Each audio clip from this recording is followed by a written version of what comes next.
पुकारता चला हूँ मैं गली गली बहार की, बस एक छाँव जुल्फ की, बस एक निगाह प्यार की, पुकारता चला हूँ मैं।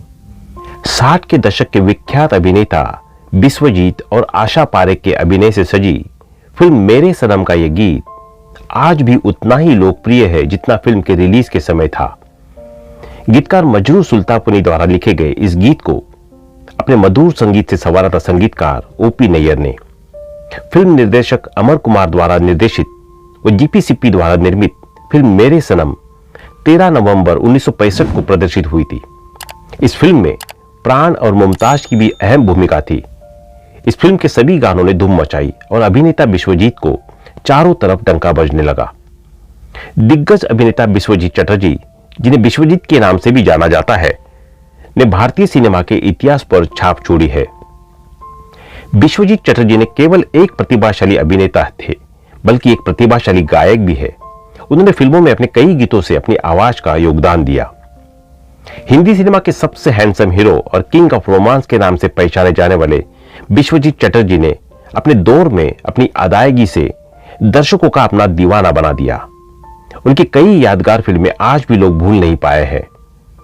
अभिनेता और निर्देशक विश्वजीत चटर्जी ने अपने दौर में इंडस्ट्री में धाक जमा रखी थी, लेकिन कहा जाता है कि करियर के पीक पर उन्होंने एक ऐसी गलती की कि उनका चमकता करियर धीरे धीरे बर्बाद हो गया था।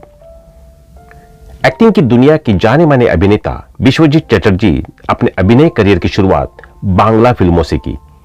इसके बाद साल 1962 में आई फिल्म 20 साल बाद से उन्होंने हिंदी फिल्मों में काम करना शुरू किया। अपने दौर में वो विश्वजीत का जादू दर्शकों पर ऐसा चला कि वह देखते ही देखते स्टार बन गए, लेकिन एक छोटी सी गलती ने उनका बनाया करियर बर्बाद कर दिया था। विश्वजीत चटर्जी ने अपने एक्टिंग करियर में कई बेहतरीन किरदार निभाए हैं। उन्होंने फिल्म कोहरा में राजा अमित कुमार सिंह, अप्रैल फूल में अशोक, मेरे सनम में रमेश कुमार, 19 लंदन में जीवन दो कलिया शेखर और फिल्म किस्मत में विक्की जैसे कई ऐसे यादगार किरदार निभाए हैं जो लोगों के जहन में बस गए थे। उनकी इन किरदारों का दर्शक आज भी भूल नहीं पाए हैं। अपने जमाने में उनकी जोड़ी आशा पारेख, वहीदा रहमान, मुमताज, माला सिन्हा, राजश्री जैसी उस दौर की कई दिग्गज अभिनेत्रियों संग काफी पसंद की जाती थी। 14 दिसंबर 1936 को कलकत्ता में जन्मे विश्वजीत बचपन से ही अभिनय के प्रति एक स्वाभाविक प्रतिभा रखते थे। उनके पिता सेना में थे और एक सख्त अनुशासित व्यक्ति थे, जिन्होंने अपने बेटे के नाटकीय अभिनय को कभी बढ़ावा नहीं दिया। विश्वजीत ने बहुत कम उम्र में अपनी मां को खो दिया और अपने पिता के साथ देश के विभिन्न हिस्सों में जाने के लिए मजबूर हो गए। जहां भी उनकी तैनाती हुई, जैसे जैसे वे बड़े हुए, उनका एक ही सपना था, फिल्मों में अभिनय करना। वो बिना बताए एक स्थानिक थिएटर समूह में शामिल हो गए और छोटे मोटे काम करने लगे और बदले में उन्हें नाटकों में छोटी परिधीय भूमिकाएं दी जाती थी। यह व्यवस्था उनके लिए अच्छी थी, लेकिन एक दिन उन्हें अपने पिता की नजरों से ओझल कर दिया गया, जो चाहते थे कि विश्वजीत देहरादून से सेना आवासीय विद्यालय में भेजे। विश्वजीत ने इनकार कर दिया और उनके पिता ने उन्हें सचमुच घर से बाहर निकाल दिया। महज 10 साल में उन्होंने अपने करियर की शुरुआत कर दी थी। वो बंगाली फिल्मों में काम करने लगे। उनकी एक बंगाली फिल्म काफी पॉपुलर हुई थी। विश्वजीत घर से निकलने के बाद एक छात्रावास में रहे और थिएटर में काम करना जारी रखा। अभिनेता होने के साथ साथ वो एक गायक भी थे। विश्वजीत खुद को इस बात के लिए खुशनसीब मानते हैं कि वह अपना जन्मदिन राज कपूर के साथ शेयर करते हैं। विश्वजीत ने अपने फिल्मी करियर की शुरुआत 10 साल की उम्र में से की थी। फिल्मों में आने से पहले विश्वजीत कहते कि वो एक कार्टूनिस्ट और पेंटर थे। विश्वजीत के पिता आर्मी में डॉक्टर थे। वो कहते कि यह वजह थी कि मेरा बचपन लाहौर, लखनऊ, मेरठ और कराची में बीता और यही वजह है कि मेरी हिंदी भाषा पर पकड़ बनी। मेरी मां को अभिनय में बेहद दिलचस्पी थी। जब मैं 13 साल का था तब मां को खो दिया था। वो मेरे लिए कठिन समय था। वो बताते हैं कि मेरे मामा ड्रामा के संस्थापक थे, ऋषिकेश बैनर्जी। उनके साथ कई प्रोफेशनल एक्टर भी काम करते थे। आखिरकार 1958 में उन्हें बंगाली फिल्म कंक्षा में काम करने का मौका मिला, जिसमें उन्होंने कृष्ण की भूमिका निभाई। इसके बाद इस खूबसूरत हीरो ने कभी पीछे मुड़कर नहीं देखा। इसके बाद उन्होंने हिंदी फिल्मों की और रुख किया। बंगाली होते हुए भी विश्वजीत चटर्जी की हिंदी भाषा पर भी अच्छी पकड़ थी। एक्टिंग की दुनिया में तो उनकी तूती बोलती थी। अपनी फिल्मों के दम पर उन्होंने इंडस्ट्री में अलग जगह बनाई थी। दर्शक उन्हें किंग ऑफ रोमांस के नाम से भी पहचानने लगे थे। 1962 में विश्वजीत की पहली हिंदी फिल्म 20 साल बाद प्रदर्शित हुई, जिसने बॉक्स ऑफिस पर सफलता के नए कीर्तिमान बनाए। देखते ही देखते विश्वजीत हिंदी फिल्मों के तेजी से उभरते हुए अभिनेता बन गए। विश्वजीत के चाहने वालों ने उन्हें किंग ऑफ रोमांस की उपाधि दी। उन पर फिल्माए गए गीतों की लोकप्रियता ने उन्हें अपने फिल्मी करियर में 4 चांद लगा दिए और उन्हें प्रसिद्धियों की ऊंचाई पर बिठा दिया। फिल्म निर्माता निर्देशक ने उन पर विश्वास करना शुरू कर दिया। 20 साल बाद की सफलता के बाद विश्वजीत ने कई यादगार फिल्मों में नायक की भूमिकाएं निभाई, जिनमें मेरे सनम, शहनाई, अप्रैल फूल, दो कलियां और शरारत उल्लेखनीय है। विश्वजीत को उस समय की लगभग सभी हीरोइनों के साथ अभिनय का अवसर मिला। आशा पारेख, मुमताज, माला सिन्हा और राजश्री के साथ उनकी रोमांटिक जोड़ी बेहद पसंद की गई। उनकी करियर की मुख्य फिल्में: वर्ष फिल्म चरित्र 1962, 20 साल बाद कुमार विजय सिंह, 1962 सॉरी मैडम, 1963 बिन बादल प्रसाद प्रभात, 1964 शहनाई, 1964 कोहरा राजा अमित कुमार सिंह, 1964 कैसे कहूं, 1964 में ही अप्रैल फूल अशोक, 1965 मेरे सनम कुमार, 1965 दो दिल मनु, 1967 ये रात फिर न आएगी सूरज, 1967 सगाई राजेश, 1967 बीबी और मुकान अरुण, 1967 आसरा अमर कुमार। एक गलती पर बर्बाद हुआ करियर। 70 के दशक में विश्वजीत चटर्जी की फिल्मों ने उनके रोमांस को देख दर्शक उनके मुरीद हो गए थे। यह वो समय था जब उनका करियर पीक पर था। यह वो समय था जब उस फिल्म में हाथ डालते वो सुपरहिट हो जाती थी।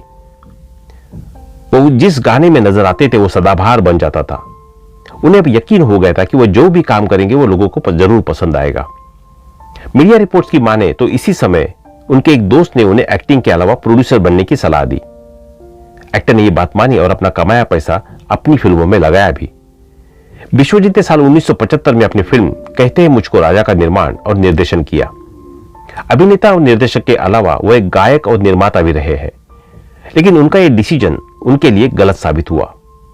देखते ही देखते उनका करियर बर्बाद हो गया। इसके बाद उन्होंने दोबारा एक्टिंग में हाथ आजमाया, लेकिन उन्हें दोबारा वो सफलता नहीं मिल सकी। बताते कि विश्वजीत की कामयाबी में बहुत बड़ा योगदान उनकी फिल्मों के साथ साथ उनकी फिल्मों के गाने का भी रहा। उन्होंने कुछ सदाबहार गीतों ने तो लोगों को दीवाना बना दिया था। कहीं दीप जले कहीं दिल, नाजुक ना बनो, पुकारता चला हूं मैं, कजरा मोहब्बत वाला जैसे उनके गाने आज भी लोग गुनगुनाते नजर आते हैं। भले ही उनके स्टारडम का सूरज बहुत पहले डूब चुका हो, लेकिन विश्वजीत चटर्जी, जिन्हें उनके पहले नाम से बेहतर जाना जाता है, को आज भी उन जोशीले रोमांटिक किरदारों के लिए जाना जाता है जो उन्होंने 1960 के दशक के जादुई युग के दौरान हिंदी फिल्मों में निभाए थे। हालांकि एक परेशान करने वाली घटना जो आज भी सभी को याद है वो यह कि कैसे उन्होंने अपनी पहली फिल्म अनजाना सफर की शूटिंग के दौरान 15 साल छोटी रेखा को जबरन किस किया गया था। हालांकि एक परेशान करने वाली घटना आज सभी को याद है कि वो फिल्म को कैसे उन्होंने अपनी फिल्म अनजाना सफर की शूटिंग के दौरान 15 साल छोटी रेखा को जबरन किस किया था। ये बहुत कम लोग जानते हैं कि विश्वजीत ने ही रेखा की खोज की थी, या यूं कहें कि विश्वजीत ही रेखा को हिंदी फिल्मों में लाए। उन दिनों पैसा या प्यार की शूटिंग के दौरान एक दुबली पतली मगर आकर्षक व्यक्तित्व वाली लड़की रेखा को देखा तो हैरत में पड़ गए। वो लड़की तेलुगु फिल्म अम्मा की कसम की शूटिंग कर रही थी। विश्वजीत को रेखा को बहुत पसंद आई। मुंबई लौटकर विश्वजीत ने निर्माता कुलजीत पाल और शत्रुजीत पाल को रेखा के बारे में बताया। उन्होंने तुरंत अपनी फिल्म अनजाना सफर के लिए अनुबंधित कर लिया और इस फिल्म के चुंबन दृश्यों ने रेखा को जो पब्लिसिटी दिलाई वो आज भी जो की तो बनी हुई है। और इसी फिल्म के बाद रेखा को एक के बाद एक फिल्म में मिलती गई। उधर विश्वजीत धीरे धीरे फिल्मों से कटते गए, लोग उन्हें भूलते गए और एक दिन विश्वजीत के पास एक भी फिल्म नहीं रही। बिना अनुमति के चूमे जाने की चौंकाने वाली घटना का उल्लेख रेखा की जीवनी पर आधारित पुस्तक रेखा द अनटोल्ड स्टोरी में किया गया है, जिसे यासर उस्मान ने लिखा था। पिछले 3-4 वर्षों में मनोरंजन उद्योग के कई बड़े नामों का यौन उत्पीड़न या दुराचार के आरोपों का सामना करना पड़ा है। बीते जमाने के सुपरस्टार से एक बार 2018 में एक साक्षात्कार के दौरान चुंबन विवाद के बारे में पूछा गया था। विश्वजीत ने बिना किसी हिचकिचाहट के चुंबन विवाद पर अपनी बात रखी। 1969 में अनजाना सफर, जिसे बाद में 2 शिकारी नाम दिया गया, की शूटिंग के दौरान विश्वजीत ने रेखा को लगभग 5 मिनट तक जबरन चूमा। हालांकि 80 साल की उम्र पार कर चुके इस दिग्गज अभिनेता ने दावा किया कि ऐसा बिल्कुल नहीं था। उन्होंने बताया कि एक ऐसा सीन था जिसमें अभिनेता को रेखा को चूमना था, जिसने उस समय सब खूब सुर्खियां बटोरी और विश्वजीत रेखा की तस्वीरें विदेशों में भी मैगजीन के कवर पर छपी। दिग्गज अभिनेता ने जोर देकर कहा कि उनके बीच कोई कड़वाहट नहीं थी और उन्होंने बाद में रेखा को सावन भादो के लिए भी सिफारिश की, जो अंततः अनजाना सफर से पहले रिलीज हुई और रेखा ने बॉलीवुड में अपनी शुरुआत की। उसी इंटरव्यू के दौरान विश्वजीत ने दावा किया कि रेखा के साथ उनके अच्छे संबंध थे, जो लोग नहीं जानते। उनके लिए कहानी यह है कि अनजाना सफर की शूटिंग के दौरान निर्देशक कुलजीत पाल और विश्वजीत ने रेखा को बताए बिना उनके साथ एक रोमांटिक सीन फिल्माने की योजना बनाई थी। जैसे ही निर्देशक ने एक्शन चिल्लाया, विश्वजीत ने रेखा को अपने पास खींच लिया और जबरन उन्हें चूम लिया। उनकी जीवनी में यह उल्लेख किया गया था कि दुष्य के बाद 15 वर्षीय रेखा रोने के कगार पर थी, सदमे में खड़ी थी। विश्वजीत चटर्जी की निजी जीवन की बात करें तो उन्होंने 2 शादी की थी। पहली पत्नी रत्ना चटर्जी और दूसरी पत्नी ईरा चटर्जी है। उनकी पहली शादी लंबे समय तक नहीं चल सकी, इसलिए उन्होंने ईरा चटर्जी से शादी कर ली। इस शादी के कारण उनके और उनके बेटे के बीच बहुत बड़ा अंतर आ गया। हम साथ मिलकर काम करना पसंद करेंगे, प्रसन्नजीत और विश्वजीत। 12 साल पहले जब रत्ना चटर्जी विश्वजीत की पहली पत्नी और प्रसन्नजीत की मां का निधन हुआ, तो पिता और पुत्र भावनात्मक रूप से एक दूसरे से कोसों दूर थे।